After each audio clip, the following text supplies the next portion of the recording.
蠢成这个样子，这是人类间的奇葩。在导弹这个部分，大陆的发展比俄罗斯、美国还要强。目前来说，在全世界居于最高领先地位的就中国大陆。那日本防空导弹是经过美国授权的，本身的防御能力是有限的，拦截不了超高音速的导弹。4.5马赫你怎么可以追10马赫的导弹呢？而且更何况是经过2到3次的变换，计算根本来不及。等到你发现的时候，你已经被击中了。大陆在黄海进行的10弹以内，把它一拉，它的作战半径就在日本的全岛了。日本发展核武的问题，非但不能够威慑到中国大陆，本身还会遭到俄罗斯、朝鲜双方核武国的攻击。蠢成这个样子，这是人类间的奇葩。中日紧张关系不但没有趋缓，而且逐渐在升温。我们要来看到的是日本的产经新闻就报道了，说日本防卫省在研议，假如中国真的侵台的话，那自卫队跟美军首先他们的目标就是要击沉福建舰，让登陆的舰艇兵力可以减少。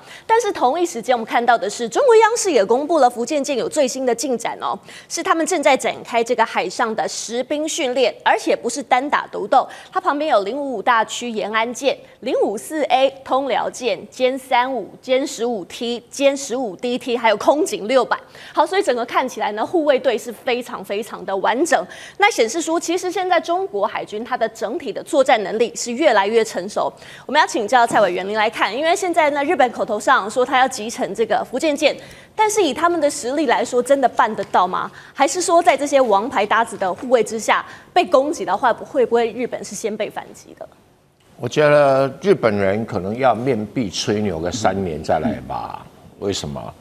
你要打航空母舰，在睡觉的时候绝对做得到，但是如果你白天的话，就没办法做白日梦。我们要检讨一下日本有没有反舰导弹。没有反舰导弹，你打什么航空母舰？好，那检讨它有没有？它还真的有哎。可是问题，它的反舰导弹，我简单跟大家介绍一下哈。它的12是地对舰，就地对舰打，那只能打200公里。福建舰没事干，跑到你200公里的岸边干嘛？这就说不通。所以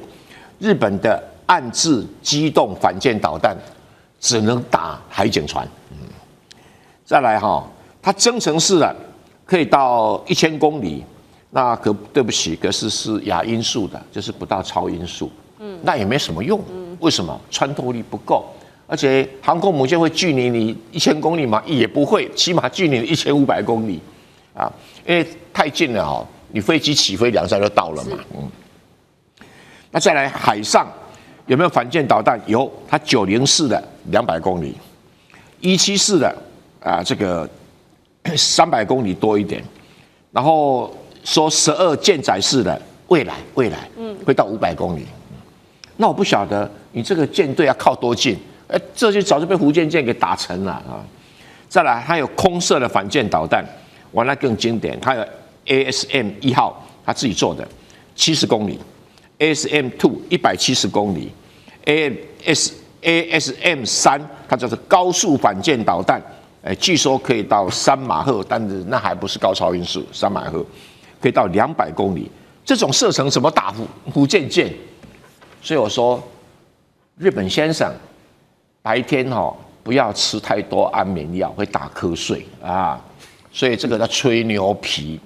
那你说可不可以用美国买的战斧导弹可以打1600公里？问题战斧导弹是次音速的，而且是在战斧导弹主要是公路用的啊，要做反舰那还早了哈。所以他说日本正在积极开发，可以打那种1000公里的，跟中国一样高超音速的滑翔体，用 HGV 来打。那就是弹道型的啊，很抱歉还没看到啊，等他看到了再说。大家较量嘛。可是你日本可能会面对东风，东风打不几型啊，一打，东京就不见了，大阪也不见了，广岛也不见了，长崎也不见了。这个你日本自己想一想啊。自己想，这是比较实际的问题。好，确实，在目前呢，蔡委员的分析看来是有难度的啦。但是日本他敢说这个话，也不是说他没有底气，因为最近在日本在做什么呢？首先是因为它的飞弹产业，其实这几年来进展是非常的大的。共同社就报道了说，日本呢，它呢已经将这第一批由五角大厦授权他们代工的爱国者飞弹出口到美国。那其实这是2战之后首次出口这种杀伤性的武器。那此外，日本首相高市早苗现在也在考虑他要修订这个安保3文件、非核3原则，甚至说可能允许美国在日部署核武。好，换句话说，日本呢现在呢不但是要出口这个杀伤性的武器，而且要引进核武。那赖教授，你来看，也就是说，他们这个组合拳真的已经架好了，所以是有这个底气可以跟中国来对抗吗？我同意这个蔡委员的说话，这个也是大话了啊，因为连美国这个川普他自己说他要打造一个金穹啊，这个因为以色列有铁穹嘛，那美国有金穹，金穹都没有办法拦截俄罗斯的导弹，那他更不可能拦截中国大陆的导弹，因为大家都知道在导弹这个部分，大陆的发展比俄罗斯、比美国还要强，尤其是中程的弹道导弹、超高音速，目前来说在全世界居于最高领先地位的就中国大陆。那你想，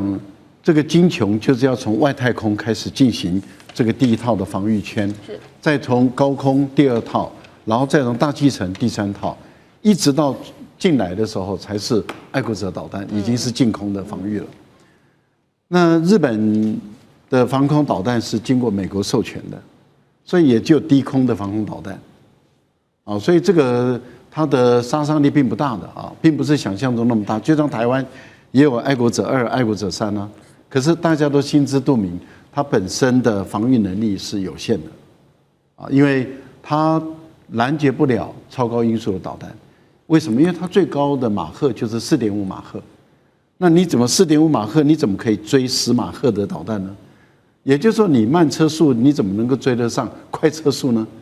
而且更何况是中国大陆的导弹，它有经过2到3次的变换，我们叫做变轨飞行，就是变换飞行姿态，你的演算基本上是来不及的。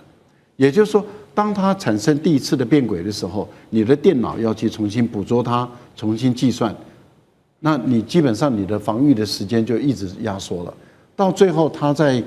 穿破大气层要开始进入攻击的姿态的时候，它还可以再变轨，因为它是水漂式的，它不断的在变轨的过程中，你的计算根本来不及，等到你发现的时候，你已经被击中了。所以我想这个是大话了，大家都知道。讲这个说所谓的我已经有能力因为美国授权给我制造这个爱国者3，那也就是引进美国的技术，那我已经有这个能力没有基本上来讲，我们觉得这个是近空的防御，它效果不大。就这样，很多人在嘲笑台湾，就是说你买一堆爱国者，你基本上来讲拦不住解放军的这个导弹的这个是大家所公认的事实。更何况就是导弹并不是就1、2枚，无人机。还有各种火箭弹，还有各种那个水面或者是水下，或者是空中，或者是地面发射的各种导弹，对日本来讲，它没办法拦截的。你看看这一次大陆为什么在黄海进行实弹演练？在大陆在黄海进行的实弹演练，你用我们讲弹道导弹好了，就是抛物性原理，你把它一拉的话，它的作战半径就在日本的全岛了。所以为什么黄海的实弹射击那么重要？而且那是一种警告式，也就是说，你本身把它，因为我射高射很高，那我把这个弹道导弹一拉平的时候，你涵盖在日本的全岛的情境下，日本本身是拦不住的，这是第一部分。第二部分就是讲到无核3原则的问题。大陆的核武使用是对于没有核武国，它是不会使用的。但是你一旦有了核武，那你就是构成中国大陆用核武攻击你的这个对象了。那我们再来看。核武基本上来讲，你要注意一个是弹头的部分，战略跟战术的弹头；另外一部分就是载具，载具就是我把你送多远、送多快、送多准。那核弹本身的准确度并没有那么要求，但是它的速度要快，要投得够远，然后它的弹头的造成的杀伤性的威力要够大。好，那最后一个就是你的承受力。我们一般来讲，我在法国巴黎大学读国防战略研究所。博士班的时候，我们的一个老师他是核武专家，他就谈到了就是核战哪一些国家打得起，哪一些国家打不起。那很明显的，日本是打不起任何核战的。为什么？第一个，国土面积狭小；第二个，人口多；第三个，整个东京经济板块太密集了，所以它本身承受不了任何核弹的攻击。那因此，日本发展这个核武的问题非但不能够威慑到中国大陆本身，还会遭到俄罗斯、朝鲜跟大陆本身的双方都是核武国的攻击。蠢成这个样子，这是人类间的奇葩。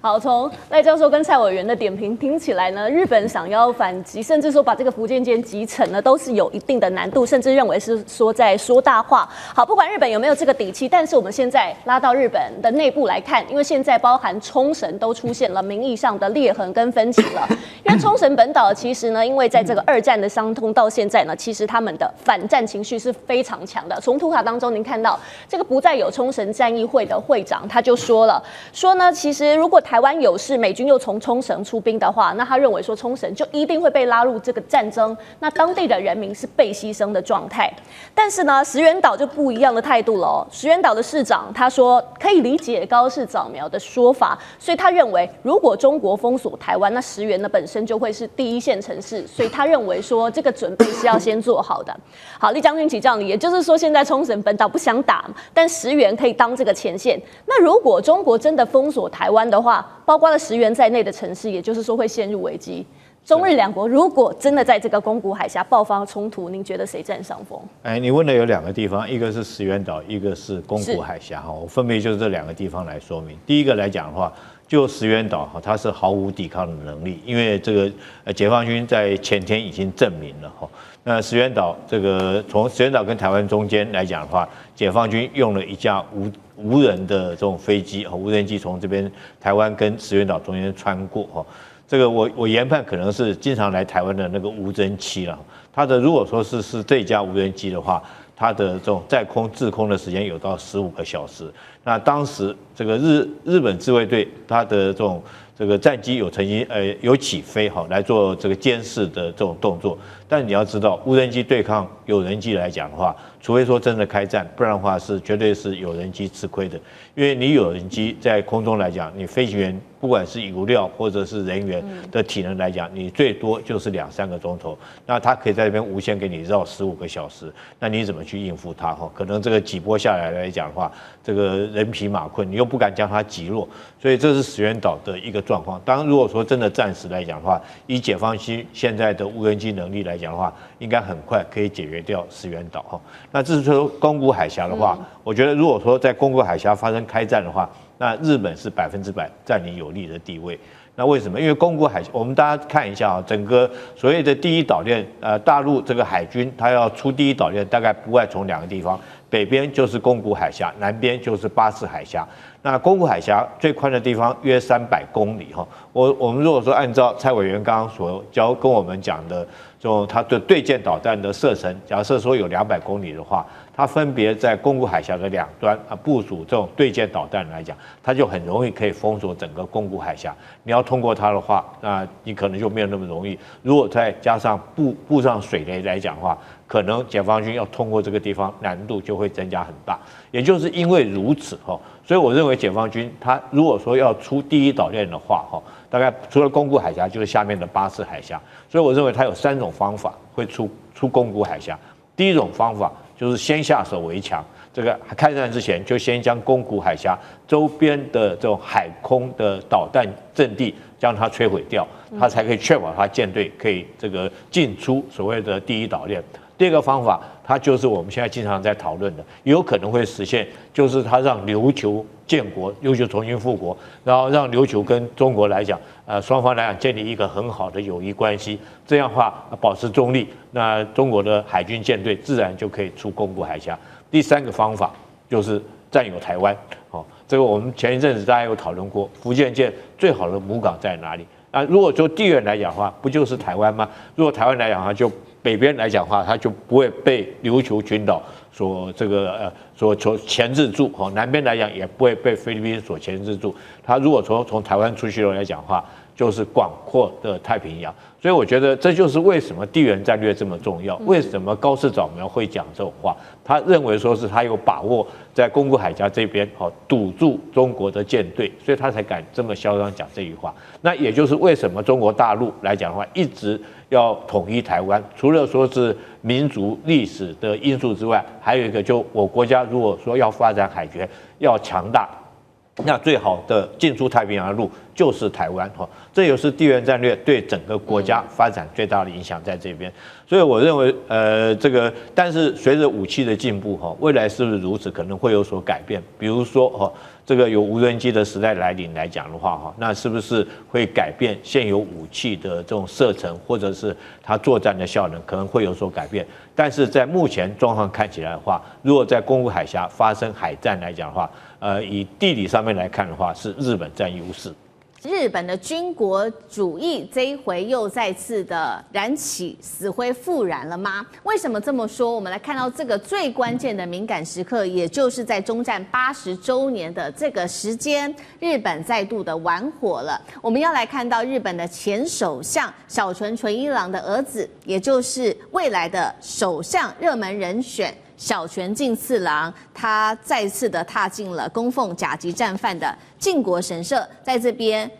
公开的做参拜。外界解读这是对于历史的践踏，更是对全亚洲战争的受害者的2次的伤害吗？更严重的是，不只是他这个单一的一个动作而已，现在从许多方面都可以看出，是不是日本的军国主义在日本政坛一步步的复苏当中呢？3个这个线索，首先我们要先来看到是来自于日本的资深议员说的，他说日本最快可以在6个月内制造出核武器。第二个，还有日本媒体的放话，中日如果开战，中国的航母是连港口都出不去的。再来就是中日的2国热线，其实呢这2年来双方只通话过1次，形同虚设哦。现在大家在看说，中日双方的信任度几乎已经归为0了。除此之外，在军事上，我们看到日本在军事的部署上也是不断的升级。我们来看到有哪一些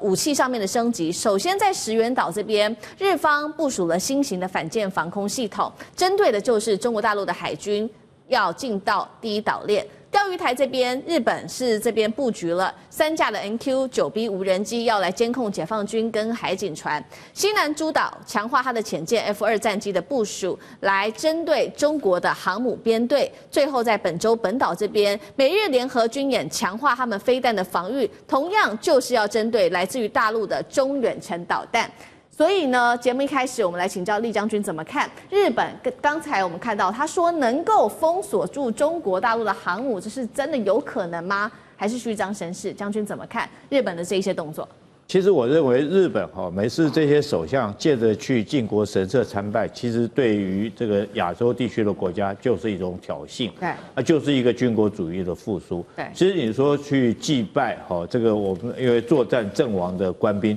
大家都可以接受。那之所以说大家为什么对靖国神社特别的这种反感、特别的敏感就是因为里面摆了14个鬼在里面。这14个什么鬼呢？是被这个战犯绞死的甲级战犯。因为那时候在2战期间，他们犯下了不可原谅的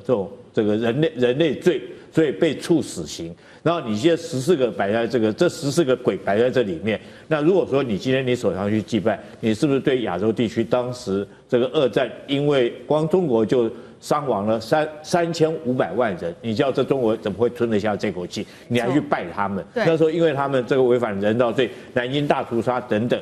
这个你还去拜他们，那不就是军国主义的复苏的一个迹象？你不就是在挑衅这个东亚地区国家？那你日本现在是什么时候也学会打嘴炮？你说你可以这个封锁中国的航母，我觉得你在讲这些话你最好先去这个看看今年，我觉得今年的93阅兵你先去看看这是解放军的军务。我们平常讲这个军事来讲，有时候是科学的，不是光靠嘴巴打嘴炮。那中国有没有警觉呢？我觉得中国有警觉这次93阅兵来讲，你知道吗？他为什么挑在93这一天呢？他以往来讲，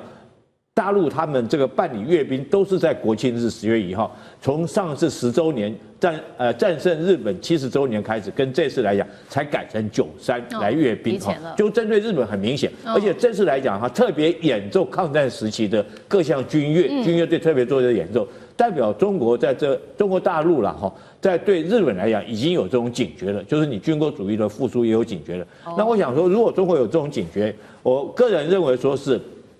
这个这个第一个，日本现在哈，你海军来讲，不说你有潜舰，那你的大鲸级也不过就8艘，你想说靠8艘潜舰，中国光港口有几个？你怎么可能这个去封锁所有的中国的港口？我们光讲舰队来讲，好，北边大连军港，南边海南岛，你的大鲸级潜舰可以这么远的航程来遂行这个封锁作战，而且你是传统潜舰，你时间一到你就要浮上来充电嘛，所以我觉得这是不可能。第二个来讲的话，你如果真做这种动作来讲，中国这次我看到这个大陆这次阅兵来讲，有一款这个无人的这种这个水下作战的武器，到底是鱼雷还是这个无人潜舰，我们不晓得。可是包括美国都胆战心惊。那如果说你真的敢做这种动作，中国将这几架的无人的潜舰摆在你的东京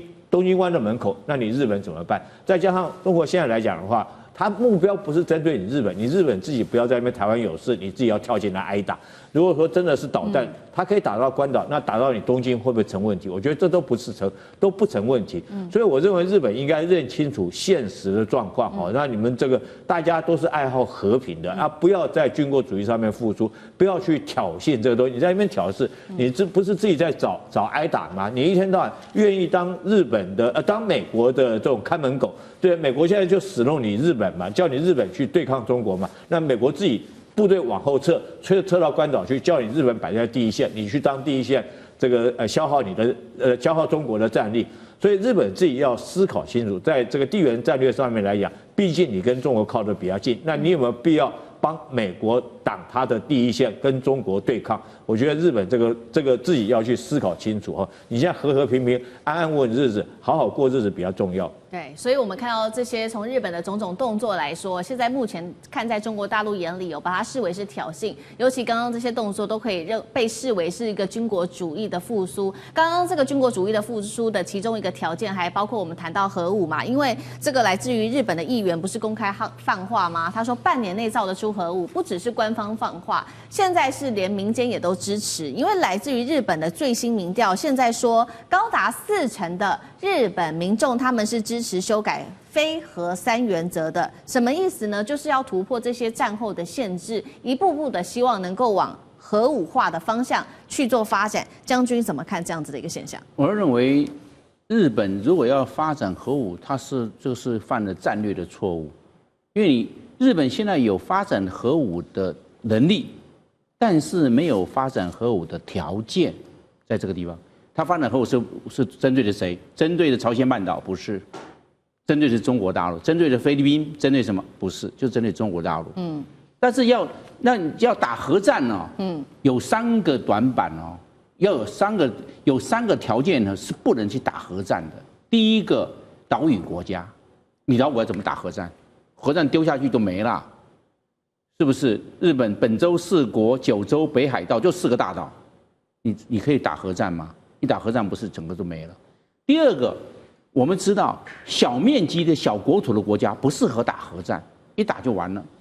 日本的面积37万7千平方公里，中国大陆970万平方公里，中国大陆是它的26倍，你怎么打？那就把你丢就没了。那要够大，打核战就是我面积够大，人口整个舒适都在各个地方，你怎么打？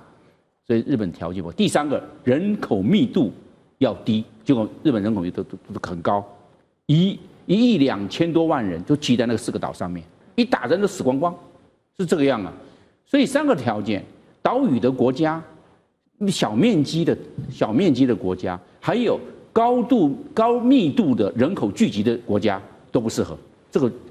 日本都合乎这3个，他还要发展核武吗？他耐不耐打？就一玩起来的话，小国玩大车，玩核武很危险的。是，所以你注意看以色列的，以色列的国家2万2千多平方公里，不要算伊朗和西岸，也不要算加沙走廊。以色列非常怕邻近国家有核武，一玩核武，以色列太小啊，一丢2个就没了，以色列就消失了。所以你看他对伊拉克也好，对伊朗也好，要发展核武，他非常紧张，一定要做摧毁，因为以色列太小。同样的，日本也是很小，那他适不适合玩？他现在有，当然他有500公斤的布，这个布就是做核弹的初始原料，他也有了，可以做布弹，大概可以做到40颗。但是有这个能力，但是没有玩核武的条件呢、你玩了，结果未蒙其利哦，先受其害。整个亚洲国家看了，因为日本跟所有的这个亚洲国都打过仗啊，统治台湾杀了63万人，跟俄罗斯打过日俄战争啊，对对不对？跟朝鲜统治朝鲜35年呢、那这个中国大陆打了从甲午战争打到8年抗战，将近50-60年的这方面的纷争纷扰。所以日本跟所有的东亚国家都打过仗，菲律宾、日本也打过他，所以日本在整个东亚地带是没有朋友的，他很紧张，他在发展核武，对日本来讲是犯了这种战略错误，重大的战略错误。好，所以我们看到，那这样的话，日本的军国主义复苏是不是成为未来亚洲的一个噩梦呢？尤其现在比较一个重点就是小泉进次郎，他可能作为未来的重要的一个首相，这个时候去参访这个靖国神社所代表的意义，跟这到底有多敏感？杨老师又怎么看？其实日本的民意，绝大部分的政治人物，所有的媒体也绝大部分，其实都是和平主义，而且是反对核武的，到今天仍然是如此。可是日本的自民党，它有相当的一个历史，从1955年合并的时候呢。他在那个时候，麦克阿瑟因为打韩战，把当时的部分的战犯，西级、低级的战犯给释放出来，然后形成了一个就是遗族会，那跟自民党的这个结合，所以自民党一直以来都是保守化、右翼化，这个是他很明显的这个性格，尤其像是读卖、产经新闻这些集团所支持的这些政治人物，那但是呢？他现在的一个问题就是在上一次的参议院的选举当中，很清楚，自民党里面的一些右翼开始在这个流失选票，新的政党出来叫参政党，还有叫国民民主党。那参政党大概加起来现在15席，我想下一次的众议员选举的时候呢，他也会多几席。所以现在有一点就是越来越多的这个声音出来。那过去是比较在自民党的党内。至于军国主义的说法，其实在日本，我觉得这个可能会是个误解，其实他们事实上是也反对当时的这种就是军国主义，那可是呢，对于战争的反省非常的薄弱，而且不断的就是说失去这个反省的能力。这一次石破茂还提到战后80年要反省，这已经算是不容易，所以呢，他就被他的内部的要右翼的像高市早苗给批判，说要把他给换掉。那甚至党外的像是参政党、别的政党也批评他，可是呢，他里面更大的主流呢，却希望他留下来。日本的民众的54%也希望他不要辞职，所以你现在看到也的的确，他不只是因为他个人，也显现出就是日本在对于左右之间这样拉锯。那至于靖国神社的问题，刚才列将军谈到，没有错，1978年的时候，这14位 A 级战犯放进去就严重的错误。因为在1978年之前当时的日本首相是有去参拜靖国神社，中国大陆、韩国也都没有意见，因为基本上就是你在2次大战之前，尤其是从那个日俄战争等等之类这些战争，甚至包含到日本内部的内战江户的这个就是革命，然后呢就在靖国神社里面，就1978年这14个 A 级战犯在里面，那错了。我看到最近日本的一个新闻，这个池上彰日本很有名的一个国际政治的这个新闻的记者做了一个节目，他就问那些演艺人员，为什么中国、韩国反对我们去参观靖国神社？大家都不了解那他说，其实因为有这个1978年14个 A 级战犯在这个里面，所以他们反对，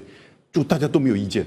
大家就觉得可以了解为什么韩国、中国反对这个东西。可是他又加上解释，他说因为日本的神道教认为人死了之后就成为这个神神但这个东西我不能接受，那个就是你自己神道教的，并不代表日本，也不代表国际上认为。所以我们现在讲反对靖国神社参拜，应该是要其实可以再更进一步反对参拜战犯。那日本人大部分人就了解，可以接受。小泉进次郎的这个理解不要搞错，小泉进次郎其实他是比较自由主义倾向，但是呢，他想当首相，所以呢，他知道他当首相之后，他就不敢去，所以他现在去对他未来当首相寻找就是这些找回右翼支持者是有帮助。所以他是一个比较政治性的这个做法。那这个就是纯粹政治人物这个因素。所以我是觉得，在现在我们看到讲核武的问题像那个参政党里面有个女性的参议员叫莎拉，她叫莎拉Sarah， 然后呢，她是一个爵士乐手，她说支持核武，但这个在日本几乎是没有市场。但日本现在在讨论是不是愿意美国的核武放在日本，不过这也不一定能够做得到，因为会招致到中国大陆强力的反弹。习川会上面，我们要特别来关注到的就是有关于军事上面的消息，因为回违了33年来，川普这一次首度的呛虾，他说要立即核试，到底怎么一回事呢？我们来看到他飞往这个釜山的途中，他突然间在自己的社群平台上面发文了，他说呢，美国现在拥有全球最多的核武器，那么俄罗斯则是位居在第2，中国大陆则是可能在5年之内来追上，因此呢，川普说我已经指示了战争部，我们接下来要立刻是以对等的方式来展开核武的测试，并且呢，研究单位特别指出了刚刚讲的嘛，有关于核武现在全球到底有多少颗，一共是达到了12000多枚的核弹头。那么光是美俄其实就掌握了全球90%的核武，美国现在还是呢在5000多枚左右，俄罗斯则是领先，我们看到它达到了5400多枚哦，中国现在只有600多枚，但是呢，他认为这个增速会是最快的。从2023年开始，可以说每一年都增加了100枚。那么如今已经正式的突破了600枚。我们先来看到为什么习川会前夕，川普要突然间宣布让战争部进行对等的核试，这是在炫耀还是焦虑中国进步的太快？委员怎么解读？我觉得川普这个是在给俄罗斯跟中国看的啦。因为第一个，俄罗斯最近正在进行核武演习，美国必须要做一个回应，所以他来一套所谓的核武的试爆。那第二个呢，就是中国大陆啊一直在发展核子武器，然后美国一直要找中国大陆进行核武这个限武的谈判，但是中国大陆在这方面基本上要求一个平等地位。这个概念我在3年前就开始主张跟提倡哦，说中国大陆的核子武器量太少，当时好像才200-300颗而已，那据说现在也不过是500颗了。一个大国至少要有1500颗，这是最起码的门槛。为什么要1500颗呢？因为俄罗斯跟美国啊，他们以前的所谓的限武谈判里面有一个条约规定，就是说不管你有多少核武器，现役的。可以服役的最高上限1500颗，是，所以我的1500颗是这样算出来的，是，所以双方面的载台也只有1500个，比如说你轰炸机、你潜水艇，然后你这个什么驱逐舰或者陆基，可以发射所有的核弹头的这些武器平台载台，全部加起来不给超过1500个，这是当时限武谈判的规定，所以我才主张中国。最起码要1500个，并不过分嘛。那虽然说美国说要开始这个，看起来好像是俄国比较多嘛，5000多枚，美国比较少，5100多枚。但这里面有一个内容不太一样，就是说俄罗斯5400多枚里面，事实上有将近400多枚是战术核子武器，是，而美国的战术核子武器比较少。他的美国战术核子武器好像，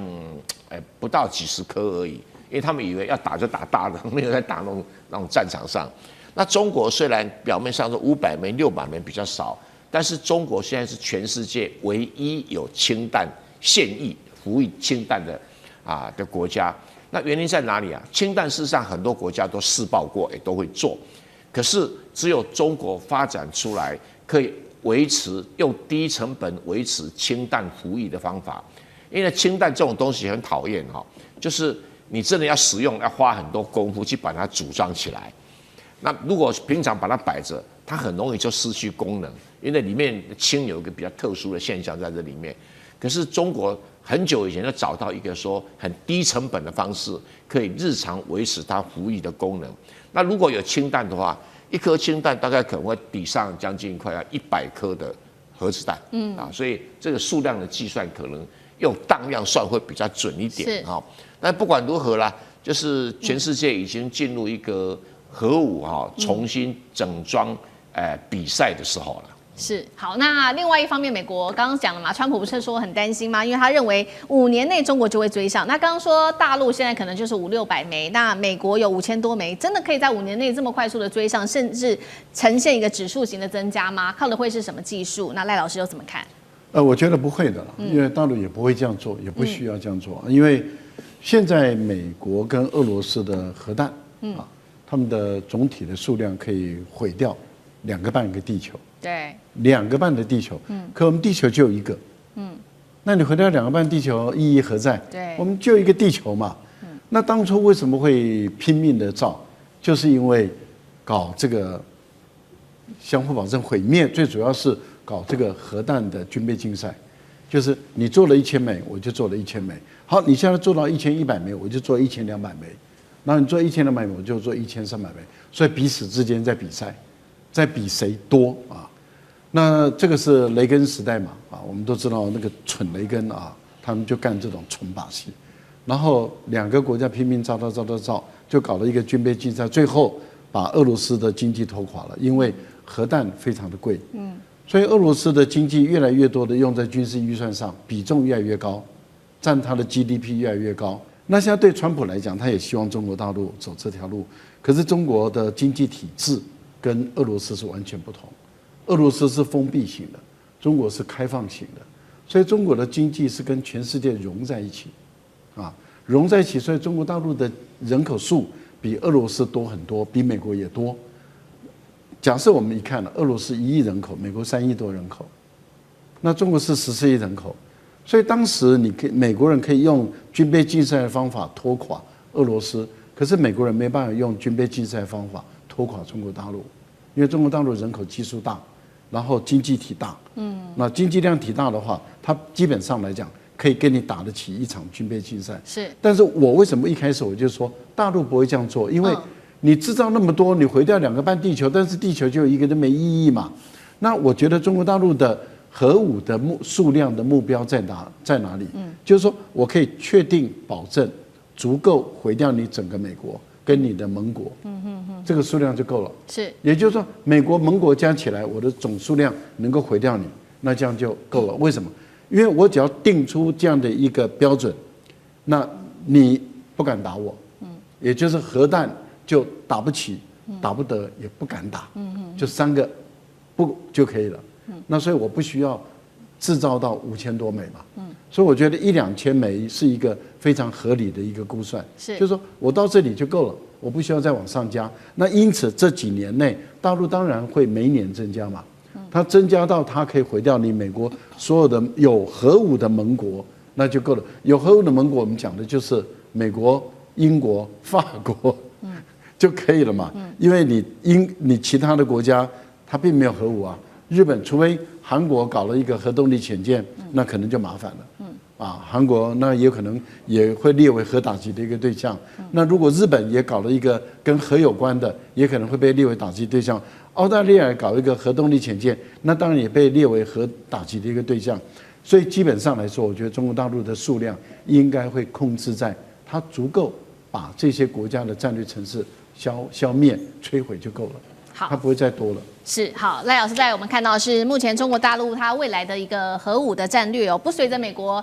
随之起舞啦，那走自己在这个核武上面的制造，也不过度的制造。那另外一方面，我们来看到在川普这一次最新放话之后，我们来看到另外一头，其实普丁是立刻有所行动的。我们要来看到俄罗斯做了什么？俄罗斯宣布成功试射了海神核动力的鱼雷。那这款武器也带稍微观众朋友看一下能够引发的是大规模放射性的海啸，对沿海地区会造成这种毁灭性的影响。那么它搭载的是2万吨级的一个核弹头，动力就是来自于液态金属冷却的反应炉，射程现在说高达了1万公里，时速185公里，是结合核鱼雷跟无人载具的一种混合的核武。更惊人的是呢，在这个时刻，普丁也同时展示了他的海燕核动力巡弋飞弹，射程则是1.4万公里，可以突破任何飞弹防御系统。英国智库说了，现在呢把这个飞弹部署在任何俄罗斯的这个地方境内，都能够打到美国的本土。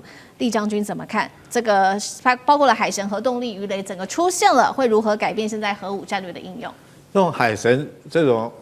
核子动力的这个核弹真的是没办法拦截啊！为什么？第一个来讲的话，你看它底下是无人的哈，它是一颗鱼雷，它不是一个潜舰，所以它可以而且又是核动力，它可以无限制的在海里面跑来跑去，甚至于它可以停在海底的某一个角落那边潜伏在那边1-2个月、2-3个月，它可以动那边不动。那人的话，人的潜舰你没办法，时间到你要吃饭嘛，对不对？你要呼吸嘛，对不对？好，你总是那人这个核弹就没有这种顾虑。第二个来讲的话，它可以除了这个之外，它可以深到海底1000公尺那么深哈。所以一般潜舰大概了不起500-600公尺，它到1000公尺那么深，所以你根本抓不到它，你也根本侦测不到它。再来，你看它的速度多快，它是185公里是代表什么？代表100节哈，一节是1.85公里嘛哈，所以185节，185节没有一艘的这种。不要说潜舰追不到它的速度，潜舰了不起，就算你30节好了，你也追不到它。就算是你发射鱼雷，鱼雷也到不了这种速度。所以说你根本就没有办法拦截它。就算是你知道它了，你知道它正向你攻击过来，你也没有办法去拦截它。尤其是说它200吨级的这个弹头威力，它如果潜伏在那边，它可以攻击你沿岸的所有港口，造成一个核爆引爆以后，造成一个海啸。大概所有的港口里面这个所有的船只，甚至于城市一个海啸大概就淹灭了。那如果说是我不攻击你的港口我攻击你的舰队来讲的话，你想想看，一个舰队大概你经过它躲在下面这个2-3个月、3-4个月，那你舰队从那边经过的时候，它一个核引爆，整个舰队就报销了。这个是海底的，那天空中的它用海燕那也是一样，海燕也是同样道理，它是巡弋飞弹，所以它也没有人的生理上的需求跟问题。它这次实验只是1.4万公里它只是实验1.4万。